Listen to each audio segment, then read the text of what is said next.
I'm talking about like a lot of Latinos, right? Puerto Ricanos, Cubanos, Central Americans having to cross different borders to get to the U.S. I've heard so many stories from parents from Guatemala, from El Salvador, horror stories of them crossing over here for the opportunity or just the slim chance of a better future for their children. Mm. So that just like that gives me so much pride in how resilient we are as people and as Latinos. So uh, I'll stop there and allow some more thoughts. But yeah, I can keep going with this. I'd love to actually piggyback off of that, what you said, if you don't mind. The resiliency part, right? And how powerful we are. I think that nuestra gente really doesn't understand how powerful we are, because if you look at the economics and the data, the numbers, we make up, just Latinos alone in the US, the third largest economy in the world. And a lot of Latinos don't know that. When you read about changes in the market, you can see so many articles that are focusing and telling companies like, focus on the Latino market because they're very powerful. So start marketing to them, start doing all this. And I'm like, hey, nuestra gente, we need to do that to ourselves. We need to buy from one another. We need to, do all of that for ourselves, because why not? Why should we be giving our money to these huge corporations that have a ton and are not doing enough for us? They're voting against us sometimes. So let's empower one another. Let's go to the mom and pop, a store. Come here and hire Efrain and Jerry and, everybody that offers something for the Latino community. Because we're more powerful than we realize, and we need to talk about that more. Yeah, one thing that you just said, Dudley, that really resonates. I mean, Latinos are the second largest voting bloc in the United States. Fastest growing. I looked at some of the data, and I have it in front of me here, but it's 32 million eligible Latino voters. There's 16.5 million that voted in 2020 election. You have a huge race November 8th. A lot of like voting, vote to me is like the number one way Latinos have to wake up, participate in their community, make their voices heard, make their issues matter, education being the crux, a pillar. Because I mean, when we talk about the economy, you can't help but ignore the fact that education is the groundwork to get our kids the access, the skills, the tools, so that they're ready for the jobs of the future and to participate in the economy. So yeah, when I looked at the data, I also saw that 12 million Latinos are eligible but are not registered to vote. So that also that people, and we all probably know folks in our network, and I have to admit that even in my own family, especially with my seniors, where the issues, some of the seniors really vote, but then I also have a few that are like, ay, mi voto no importa. Like, it's also corrupt anyway. Just got to take that head on, because I hear stuff at home and I'm like, no, actually, just because you don't have a kid in school, or just because this specific issue doesn't impact you directly right now, you're voting for your gente, for the community, for your people. So that's like, for me, when it comes to advocacy and some of the issues that impact Latinos, it's just ensuring that they're taking that step and voting. And, even the fear that exists with, because I know in my household, in my family, my community, I always hear like, I don't know who to vote for. No, I don't know. And I'm like, well, let's take our time. Let's have a conversation. Let's have a cafecito about who to vote for. And I mean, you're never going to be 100% sure, but through conversation, through knowledge, with the internet now, we can really, really get the information we need to try to make the best and most informed decision. What are your thoughts? I think, there's a lot. One thing I really appreciate about our community, about the Latino community, is community, period. I see so much happening here in Texas. So I live in South Texas, just an hour away from Uvalde, where that school shooting happened in May, and it was very close to home, and how quickly our community came together to support them. Like, oh my gosh, still people are rallying together to support the kids, to support the families, to, you know, make sure that that community is supported, especially going into the school year. And I see,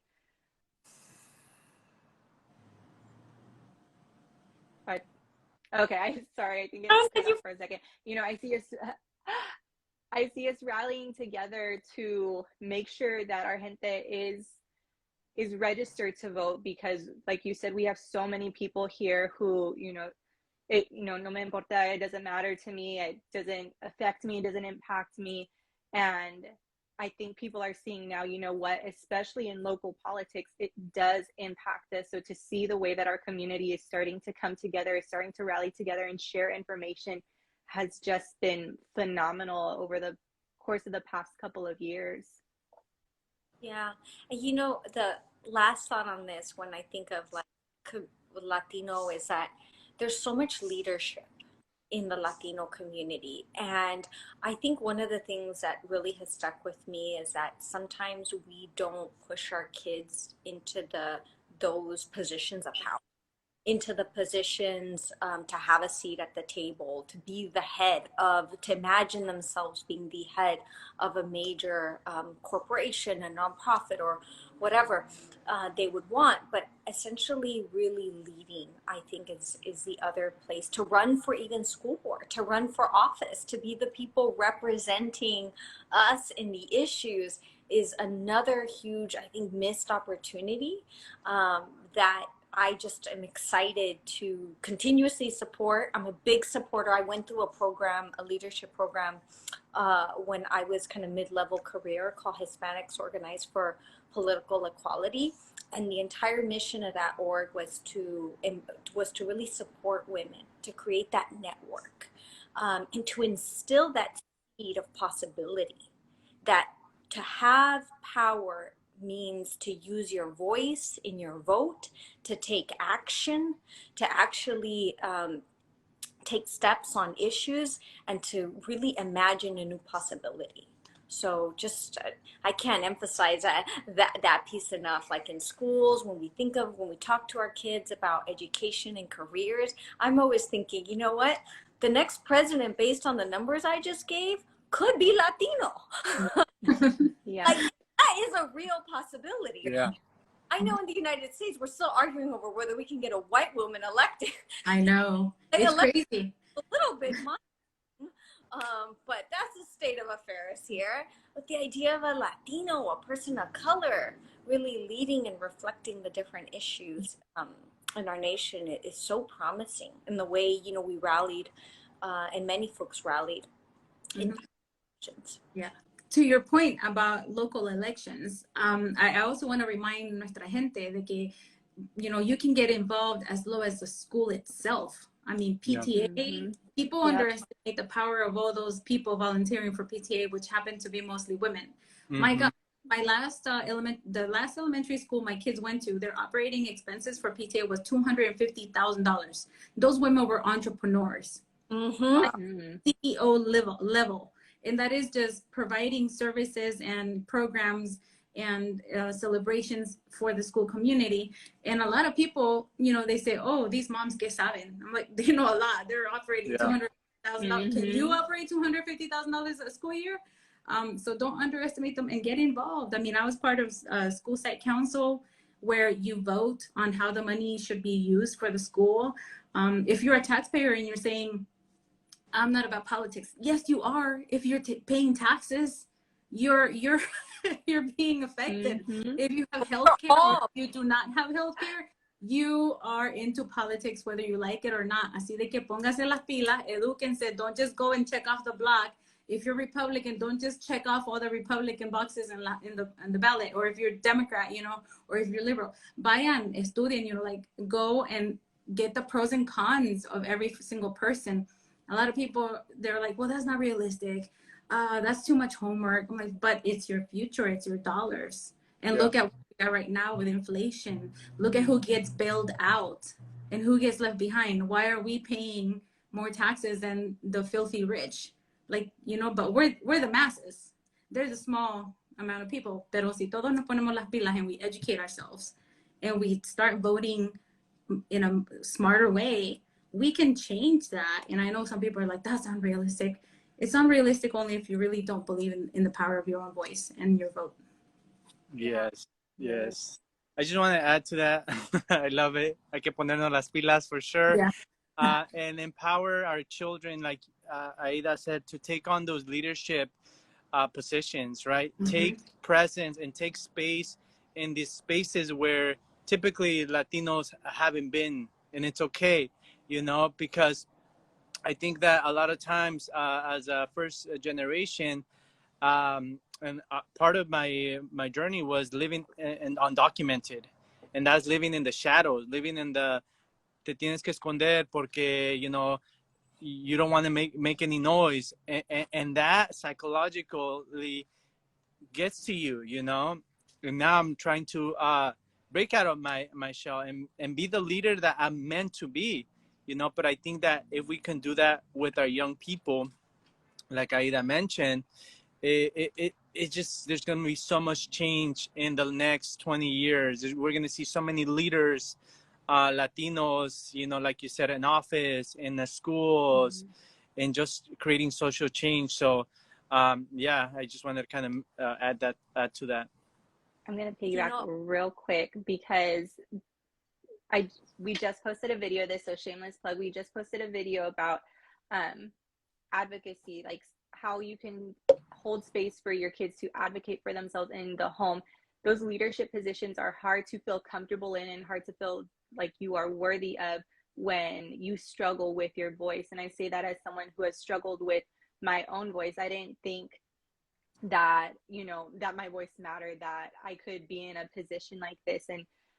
And it took time to, you know, to be able to come into this space. But growing up, I wasn't allowed to push back. I didn't have that space. I wasn't allowed to advocate for myself, you know. And you can tell your kids, right, you know, it's okay, you know, if someone does this, say no, stand up for them. But if they don't have that practice, when that time comes, guess what's going to happen? It's not going to be the outcome that we want unless they've had another space to practice it in. So it's so important that if we want our gente to get into this place, our niños to get into this place where they are in leadership positions, we gotta hold space for them to begin advocating for themselves within our homes, within our schools. No, that's, I mean, the role model piece you guys are really speaking to is really starts with us. And it's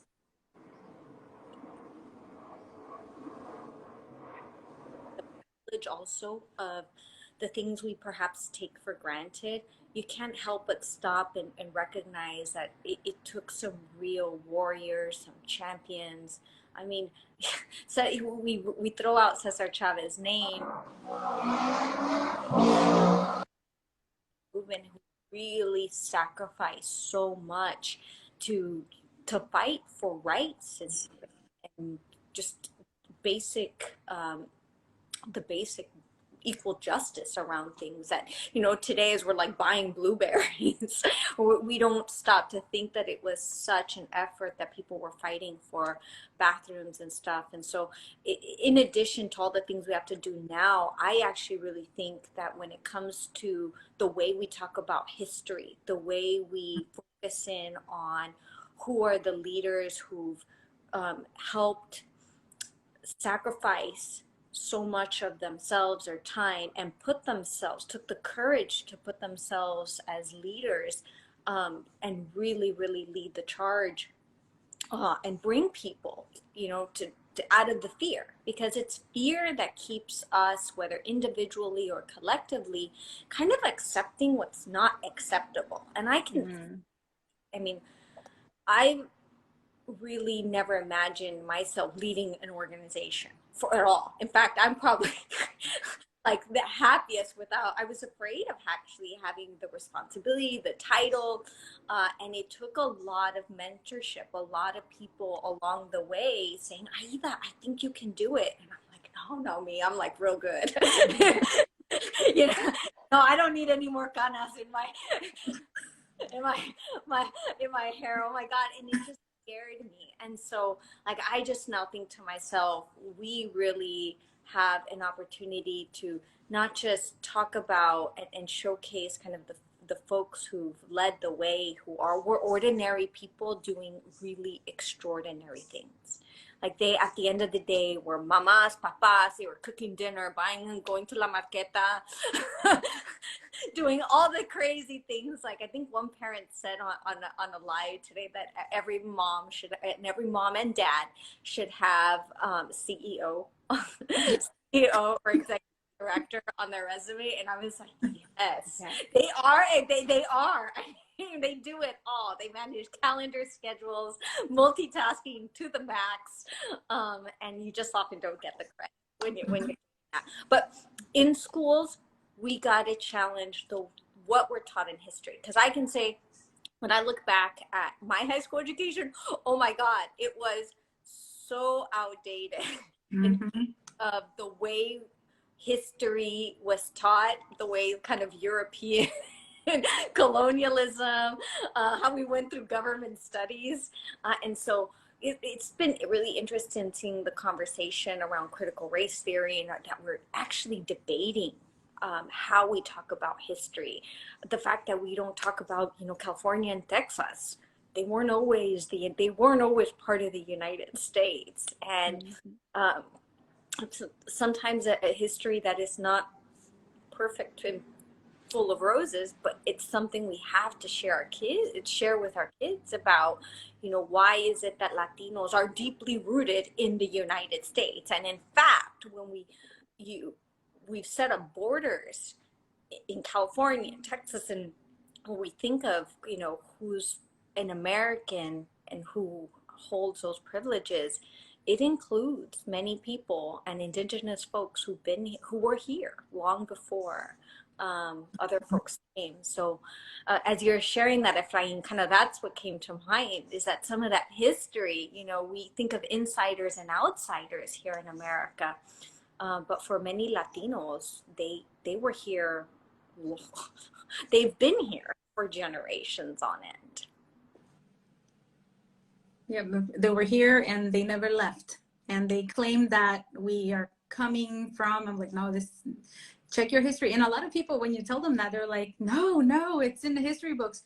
And I remember the first time that somebody told me to challenge what I read in books at school. And I was like, what? How could you say that? And then I thought about it. I was like, you're absolutely right, actually, because, I mean, that was many years ago, but just recently, my daughter last year, she was being taught about Latino America and about Latinos in the US. And they brushed over Nicaragua. I'm Nicaragüense.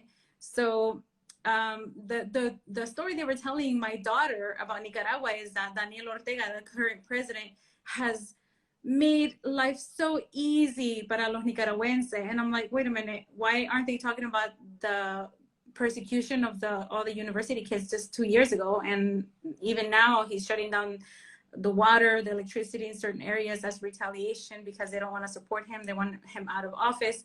And, the U.S. relations with Latino America.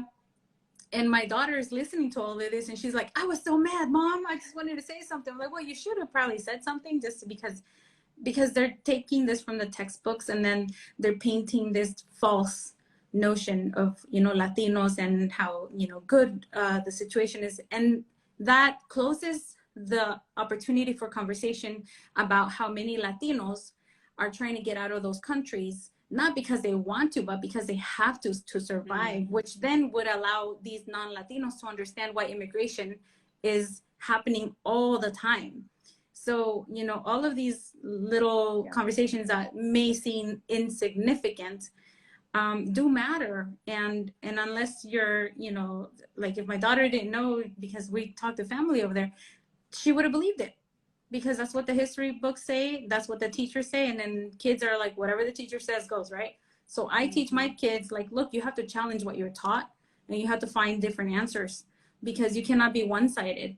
And like, le digo la misma cosa con politics. I'm like, I may feel this way about politics, but you don't have to adopt my ideas. I want you to go and explore. I might not like what you end up doing, who knows, but it's your decision. Let's not follow thoughts, you know, and beliefs because my grandma and my great grandma and all of them have been, you know, on this point of view for this topic. It's like, be an individual, be powerful with your own thoughts and with your own choices, and do it well. Do, you know, do your research. Don't just like watch CNN or Fox or MSNBC and you're like, oh my gosh, but they said, like, okay, what's the other side of the story?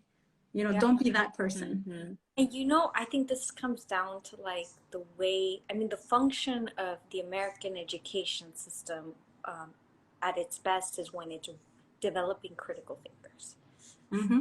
Thinkers can, you know, question the information, ask for sources, who can really look at two sides of an issue, who can ask the hard questions of other folks and of their own selves and be aware. You know, we all have biases. Yes. I have a bias toward the things I'm familiar and I know, but just the fact that I'm aware of it and can catch myself when I'm perhaps even shown, let's say, preferential treatment to something that is familiar to me. But that's the whole point. We want our kids to be in schools where they're safe, so that they can be taught to engage and have these conversation and say, you know what, like, why are we reading this and why aren't we reading this other stuff? Yeah. Challenging. It does to me mean that we have to be intentional about what schools our kids are going to, what is being taught. You know, we have to ask, you know, what are they teaching? And if they're not getting it there, then we have the responsibility to expose them to other things. And, you know, to expose them really to the non-media version kind of our culture, because there's so many stereotypes. I mean, it's kind of funny because I watch those TikTok videos of and I recently saw one of like a girl showcasing kind of like all the Latino stereotypes. Was like, and one of the things she put is like, in our household we have like tons of religious everywhere. Oh, shit, this is one I thought was funny. And you put stuff in the oven. And I was like, yeah, that's true. I mean, yeah. Some might be true. That one's pretty accurate. Yeah. And that we're always cooking and cleaning, or, you know, and so I just think it's so important that we want embrace the fact. So what if I keep pots and pans? My kids big enough, and I find another place. No shame in that. But two is that we embrace who we are. We embrace the strengths of our culture. And I like the fact, I know Efrain is sending his daughter to a bilingual school, that we encourage bilingual books and authors, and that we support Latino entrepreneurs is another really important one. So many businesses that were intentional with our money. We're intentional about where our kids go to school, because I always used to tell when I was organizing mamas, I was like, the dollars follow your child. Yep. So you're making a choice, and you don't feel sometimes you have choices, because I get it, there's tons of obstacles, you know, driving and the options sometimes are overwhelming, and you don't know is the truth as a parent, whether one thing is better than the other, but you really have choices, and you have to be intentional. Si quieres que tu familia supere, take those choices and really be thoughtful about dónde van a ir a la escuela, what are their extracurricular activities, if they're older, you know, who are their role models, what content are they consuming. To my mind, all parents need to be consuming Goodbeat content, like buying for all of our creators, because then they're exposed to role models like you. And they're saying, oh, you know what? Mira la mama Jerry, she has these mindsets, and look at her routines. Like, I see Jerry's videos, I'm like, yeah, that's pretty impressive. I don't know how she gets with such ease, but no, it's true. I mean, it just puts in perspective our ability to grow and learn from each other. Mm-hmm. Yeah.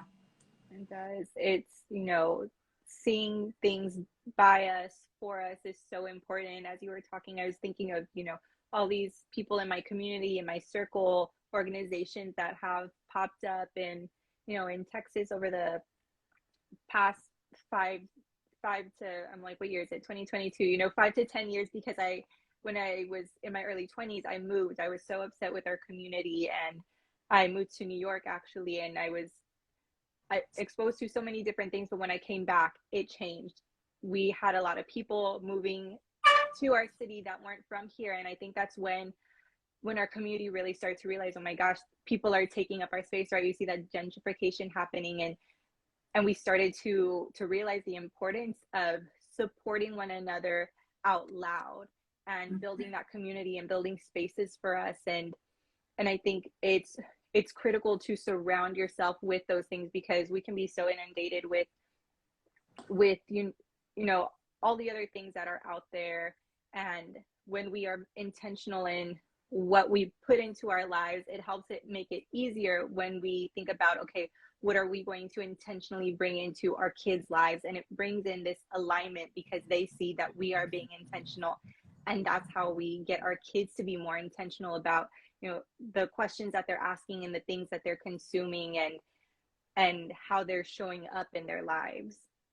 You know, one of the, I love that, Jerry. And I was going to say, one of the comments here that caught my eye is that somebody, I think Sam Jr. mentioned not enough of financial literacy. It's talked about Latino. And that's just like, as I'm listening to you talk, I was like, yeah, that's an interesting one. And I was going to ask how, I mean, when we think of, we talked about the economy a little bit, but what do you guys recommend for parents to encourage and think about finances and literacy around finances? Ooh, I love talking about this because I do it so much because I lacked that growing up. So my 16-year-old is about to start her first job on Friday. So immediately I'm like, okay, Nadia, you need to know that right now no tienes dinero, right? So if you save 50%, and I know that's a lot of your paycheck every month or every time you get paid, really, you're not gonna feel like you're losing anything because you ain't got nothing right now. You know, so I try to paint it in una manera de que she's like, oh yeah, you're right, like I'm not gonna miss out anything. I said, because you got to build up that habit of saving, and then once you got your savings up high enough, then you can kind of back off a little bit and enjoy your money more with like things that you actually don't need, but you know, like splurge. And I talked to them about credit cards. My 14-year-old came home today. She's taking a business class in high school, and she's like, Mom, oh my gosh, I actually knew what they were talking about today in my business class. They were asking about debit card versus credit card. And the girl next to me didn't know. And she was so proud of herself. I'm like, oh, I guess I'm doing a good job teaching them because I wasn't taught.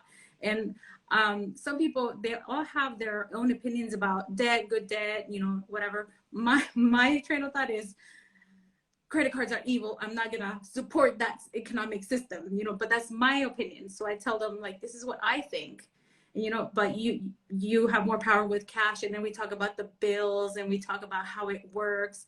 So anytime I have an opportunity, when something financial happens, I tell them, because I grew up in that household donde, uy, cuidado, no se dice eso.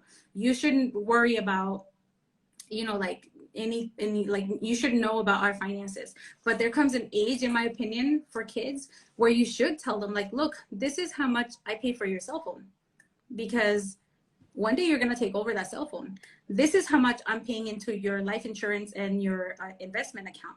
One day you're going to take over that, because if you continue paying that same amount until you're at age 65, you're going to have 2 point whatever million. So if you talk to your kids about that and you tell them like, hey, this is totally doable. You just have to follow these rules. And then I follow a lot of Latino-based Instagram accounts on finance, like Moneda Moves. I can't remember, Latina Financiera or something like that. I follow a lot of Latina ones because they understand that we are resistant to investing, because we're like, wait a minute, is that a trick? Like, I don't know, me están estafando? Like, what's going on? Because we have that. It's like my mom. I mean, when we talk about saving, even when I'm, or you get interest on your savings, I always say, how are you using your savings or your money to make more money? That's an investing mindset. But the truth is, I think my mom, and at least we grew up with so little that the discretionary income was not much we ever had. And so what happens is that once you come into it, your instinct is fear that it's going to go away, so you either save it, and what other folks don't realize is that there's a real investment that can come, that some risk is good, you know, like a calculated, thoughtful risk, importante. Learning about stocks and bonds, and oh, like I tell my mom now, she's like, ay, yo no sé qué es esto de 401k. And I'm like, okay, pues vamos a aprender de 401k, Social Security, and we're going to do it young. Like, so now to learn about savings versus kind of put into some mutual fund is another thing I always tell when I'm chatting with Latino families and working with them, because the mutual fund world, stocks, bonds, it's just so foreign, and they often associate it with like credit cards. Yeah. And that's not that. So it's just about learning really how to manage the money. And it's interesting because some of these skills you would think like that's an important class in school. I don't know how I graduated from high school, a bachelor's, and law school, and no one ever had a conversation with me about interest rates for student loan debt. Because now that we talk about the student loan forgiveness that just went through, that some people qualify, to me it's mind-blowing, because when I graduated law school, one of the things that blew my mind is that my law school loans, the interest from the government was much higher than like private banks, actually. So anyway, that's a long way of saying that we got to be talking about interest, who's charging interest, where we're paying the interest, and just having conversations about money. Money really matters.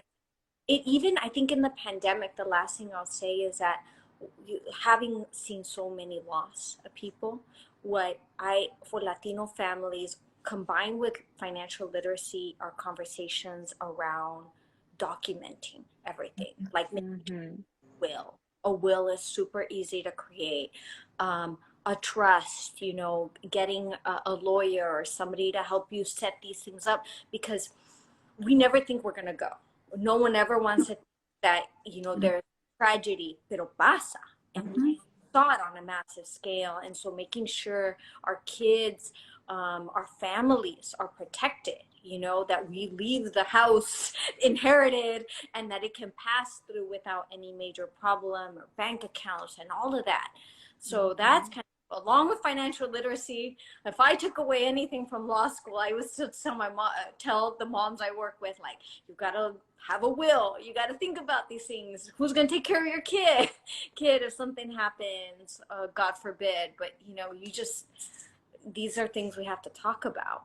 And there are two things that I noticed. I'm sorry, real quick. Two things that I noticed de que la gente no quiere hacer el will or the investment. Ay, es que no tengo dinero. I'm not rich. You don't have to be. You can just start with $5 a month. And the other one is, I don't need a will. No tengo nada. If you have a house, if you have a car, if you have jewelry, if you have children, you need, if you have a bank account, you need a will. So that's all I'm going to say about that. And you can do one. You can Google it and do one yourself. You know, actually, the criteria is very easy to do. It's not, you don't necessarily need to pay someone to do some of these things. So it's very, very doable. Yeah, I was gonna add to just what you're saying is what you're saying is that, like, a lot of these things are very foreign to us, because I think financial literacy was passed on not in schools but home to home. And if we didn't have a parent know about this, you know, because their parents didn't know about it, now we come into this world where we're needing to learn all these different things, you know, 401k, retirement plans, you know, all these things, credit cards, how do credit cards work. And it can be overwhelming, you know, as a first generation learning all this financial literacy. I would just say, you know, take it one day at a time. You know, I'm not gonna learn everything. You know, I don't know everything, but it's important for us as parents to continue expanding our knowledge of financial literacy and teach our children at a very young age to be comfortable with money, to be able to exchange money. What does money mean to them, right? A lot of people have a lot of attachments to money, a lot of trauma. So there's a lot of things that can be done, even having children, you know, play with money and things like that. What is money for? You know, donating things, right? If you're able to make more money, you can also give more to other people. So like those things are so important for us to teach our children. For sure. No, the more what you really said is like we got to learn this stuff in school. That's if school is a great equalizer where we send kind of K through 16 our kids to go learn the basic skills that are going to equip them to thrive. Financial literacy is one of them. Especially it's important because it isn't fair to put it on parents who may not know, you know, and that we are not going to get there. You know, I think we have to push the schools to be teaching the skills that are critical, that are going to break generational cycles, that are going to make equity more possible for families, especially when it comes to this type of knowledge that isn't easily accessible. And there's a lot of misinformation, I would say, around that. I think when I think of the Latino, one of the big Latino issues is the amount of misinformation that gets spread, and often by word of mouth or just not knowing. But I hear a lot of different stuff being spread, and it's hard to know who to trust then as a reliable source of information. And so really, really making sure source is a big one when it comes to making good decisions for your family. All right. Other topics, other thoughts that you guys have? We've covered voting. We've covered strengths of Latino families. We've shared stories on memories of what it means to be a Latino and all the positive qualities. Other things that you guys want to chat about? Yeah, I want to bring up another strength that we have as Latinos and it's the familiarismo, the strength in the community. I think that as Latinos, we're very connected to our community, just like Jerry was mentioning, you know, as she moved out because she didn't, you know, maybe things were changing and things like that. And there's this idea of supporting each other, helping each other out, right? Mi casa es tu casa. You know, donde come uno, comen dos. And I think that is a big strength. And keeping our families together, you know, having abuelita in the home, you know, not pushing them aside, but actually bringing them together and being part of our culture, of our comunidad. I think that's a very, very important strength about Latinos, that oftentimes we tend to, you know, obviously there needs to be boundaries.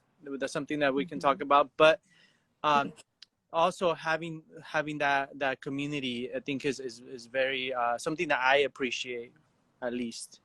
No, I completely agree. I think of my own home, and I think my parents had a lot of downfalls, but one thing that they did is they always opened up our home to friends who needed a place to stay.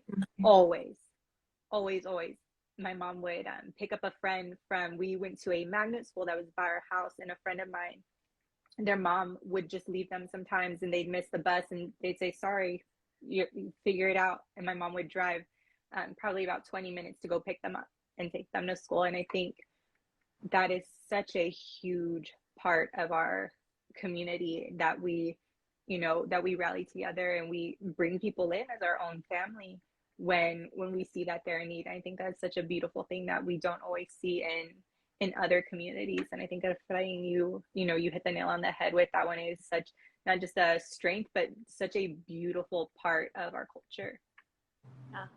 Oh, that really resonates with me. The idea of service and community. I mean, my mom was a single mom, and I think I shared this on one of a previous, but we used to take 3 buses to get to school because my mom didn't want to send me to the elementary school that was designated.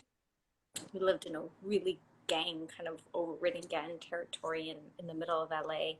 It was pretty unsafe. So we used to take 3 buses to get to school and then 3 buses, public buses, on the way back. And my mom just never had time to cook and do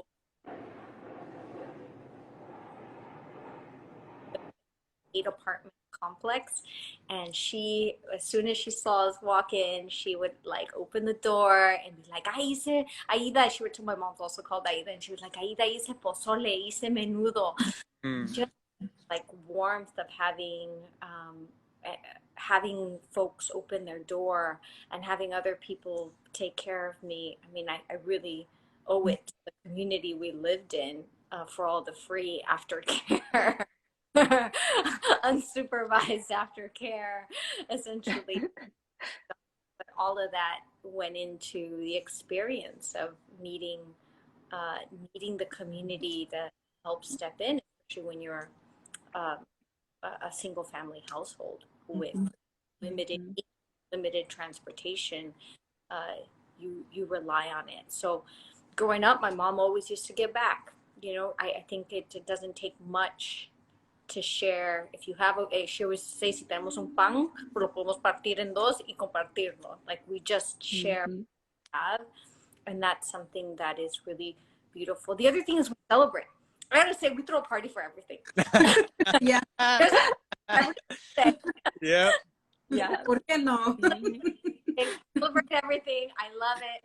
I love that there's also, this is, but there is, I grew up watching telenovelas, and they're all the same. So Yeah.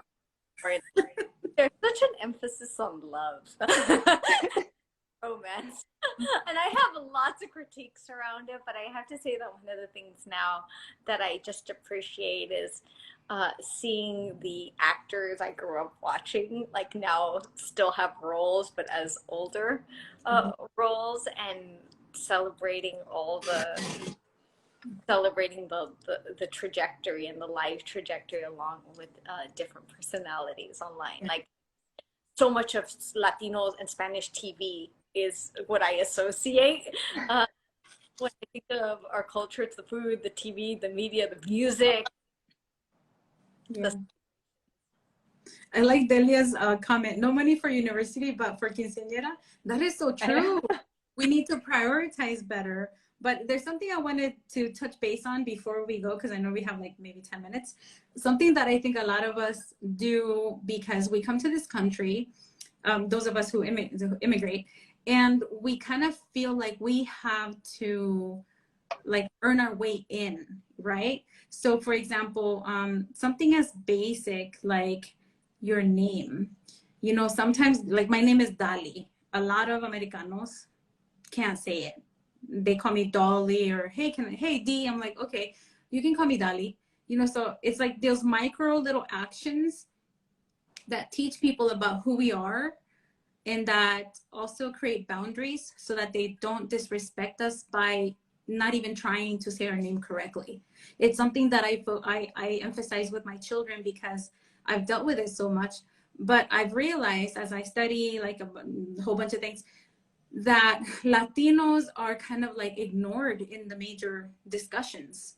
Usually when you hear conversations about race, it's Black people, white people, pero ¿dónde están los Latinos? Unless it's immigration, right? So I tell my kids, like, one of the ways that you can start advocating for yourself and also educate the public and kind of try to be part of the social change on how we are seen is by starting with micro actions such as your name. If your name is Xochitl, don't change your name for their convenience. We don't owe them anything.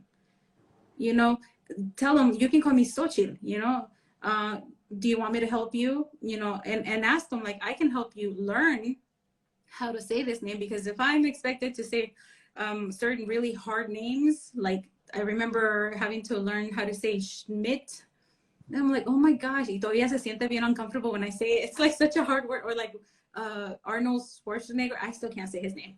Or like that Worcestershire sauce or lo que sea.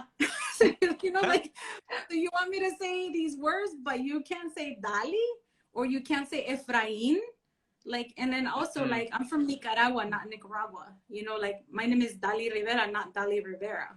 You know, so I tell them like, that's a way that you can, number one, teach your kids to advocate for themselves in very micro actions, create barriers, and at the same time teach people about your culture, because when they don't even bother to say your name correctly, they're kind of erasing your identity, and your name is so tied to so much history. Yes. You know, are like my brother, he's a junior. Okay, what's, you know, tell me the story about the senior, and tell me the story about the great grandpa.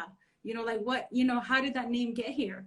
And the other thing too, like, you know, tu cultura, like some people tell me like, oh, I don't bring my food from home to work. Why? Oh, you know, people are gonna stare. No, bring your food to work. And then if they ask you, or you know, tell them like, well, this is what it is, and it comes from here. And you know, because a lot of people also think todos Latinos son Mexicanos, and they generalize. So let's do those micro actions. Like stop not being yourself. You know, stop, just take your darn tamal to work. Que hablen, and then you can even tell them like, do you want a piece? You want to try it? And then while you're sitting there talking with them, talk about the food, where it came from, educate them, because so many people say really insensitive and racist things, not realizing that it is that because of ignorance. Yeah. So, and todo tamal is the same. I'm always telling people, Mexicano is not guatemalteco. They taste different. They're from two completely different parts. Yeah. People just assume that it's like Latino is Mexican, or it's so diverse. There's so many different Latino, Hispanic communities that have diverse foods and languages and dialects. You know, like one of the things I learned is, you know, like I think is Dominicans, they say bendición to their elders. Then Guatemaltecos, when they eat, they're like buen provecho. And like we Nicaraguenses, we don't say anything during dinner, but we have like vaya con Dios every time you go to grandma, grandpa's, or your parents. And it's nice. So like teach those little dichos, you know, to other people. Like do you remember like going back to your country or living there, and then uno pasa por otra persona, they're like, hola, buenos días. It's so common here. If you do it, people are like, what? You know, it's like, that's so sad. So we can teach people about our culture by doing those same little tiny things, and show them how warm we are. And also at the same time, like dispel those stereotypes that you see on TV. It's like tiny little things. You know, and what you just said around the food reminds me of the effort around school lunches. Organizing at this school that was predominantly Latino and Black. And with the initiative and the whole move to make sure that school lunches were healthier, didn't have salt and so forth, I remember what the moms would say. It's like, kid doesn't eat any of the food. They go hungry all day. And then there's all this food waste that happens. Food waste is a huge problem. Tax dollars down the drain. Different schools. And a lot of it was when I went to go sit down with the moms, they said to me, you have to come and see this lunch. So I go sit down, and they're serving the kids hummus. Okay. And I'm like, they have never seen hummus before. I mean, I didn't see hummus till I went to college. So I said to myself, we're in elementary school, and we weren't and talking to the principal and the parents, and I said, you know, we got to go you got to get involved with the school site council. Step one. Okay. Then you have to go start advocating to ensure that the choices around the school lunches they're bringing are aligned with what the kids are going to eat. They're not getting something so foreign, or you're working with the parents to introduce them to new recipes, because there's nothing wrong with hummus. The problem we actually need to be introduced to stuff, familiarize yourself, and not just assume that everybody eats that and that we know. And so it to me, that was also an interesting way in which school sets the tone for what we eat, how our names are pronounced, how we talk about what we taught, the history we talk about. And all these things really, to me, come down. In a nutshell, I'm just gonna say, we got to get to the polls to vote. We got to register. We got to get to the polls to vote, and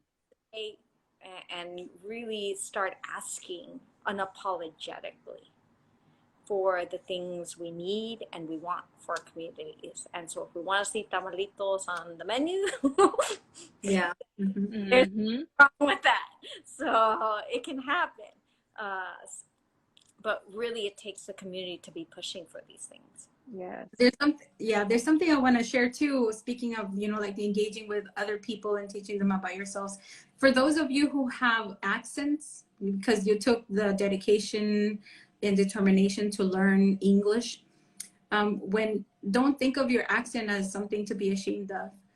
Think of it as a badge of honor, because you are doing something that so many people here in the United States do not do. And that's another language. Because you know what? There was a time that la gente, they would make me feel so ashamed of my mother for having an accent. To this day, I cringe just remembering that. But I didn't know any better, because what you're told when you're little is to be ashamed of who you are, where you come from, why you don't speak English, why you have broken English when you speak it, or an accent. And then I realized, man, these people criticize so much, but they're criticizing something that they're not willing to do themselves.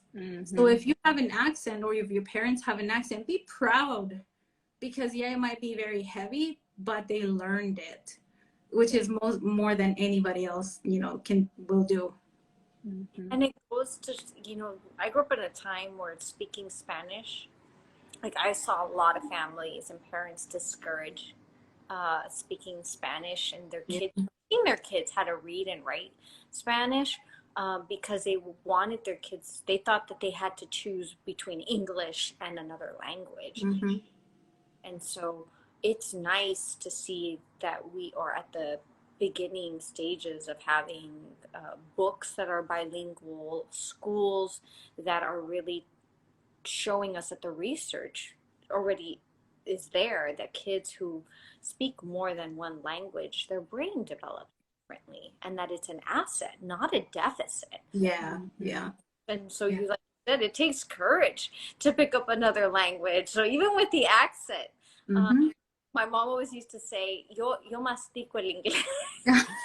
My mom too. She says that. But I'm like, se te entiende, you can hold a job, I know. I'm skills are needed. Given we're in.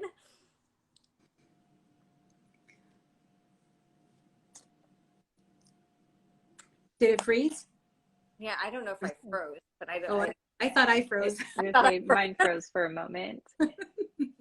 Well, it's 6 o'clock, and we've had, I think, a really rich conversation around what it means to be Latino, some big takeaways, a lot of moments. Why don't we close out with one of your favorite what is your favorite quotes or sayings that you would want to in part leave the show with?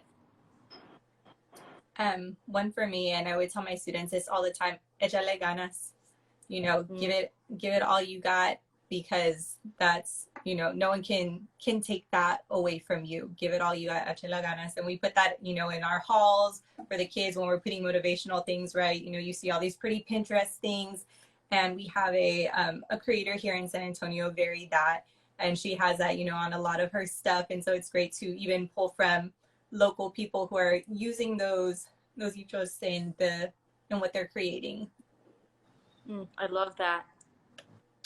Yeah, for me, the quote that I want to end with is "La unión hace la fuerza." And as men, I think sometimes it's hard for us to reach out and ask for support and help.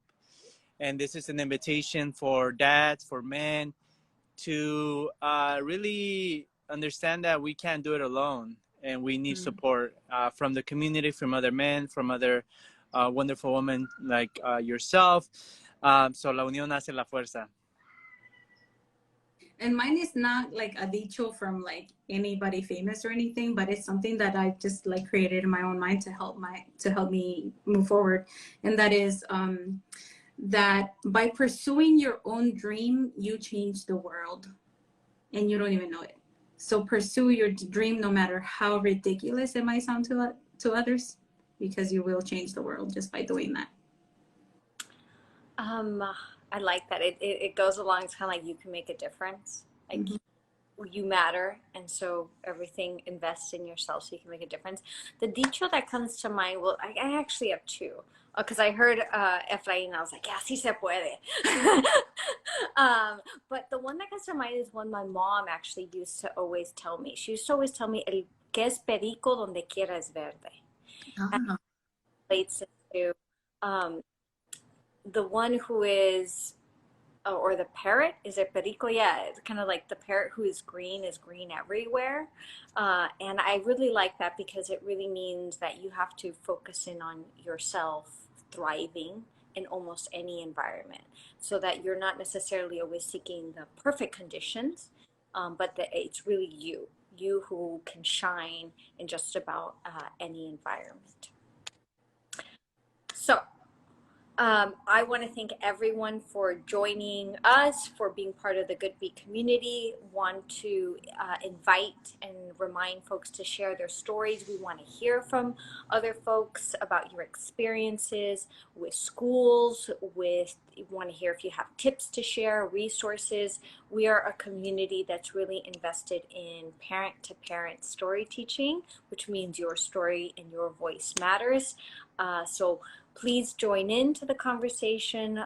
And if you have any questions, send us a DM, tag us. And I want to thank all of you for just being incredible Latino role models on your own channels and being part of our community and leading the conversation and showing us how you guys do it day in and day out in your household. Thank you so much for having us. Yes, thank you for holding this space. Yeah, this is so special. So let's continue celebrating the rest of the month, and I will the rest of the year. Rest of the year.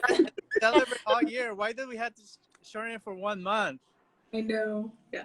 And thank you to everybody who showed up and who will be watching the replay. Yep. And all the comments. Just thank you everybody for participating, and échale ganas. So adelante, folks. Have a great week. And we'll see you all soon. Bye. Bye. Bye.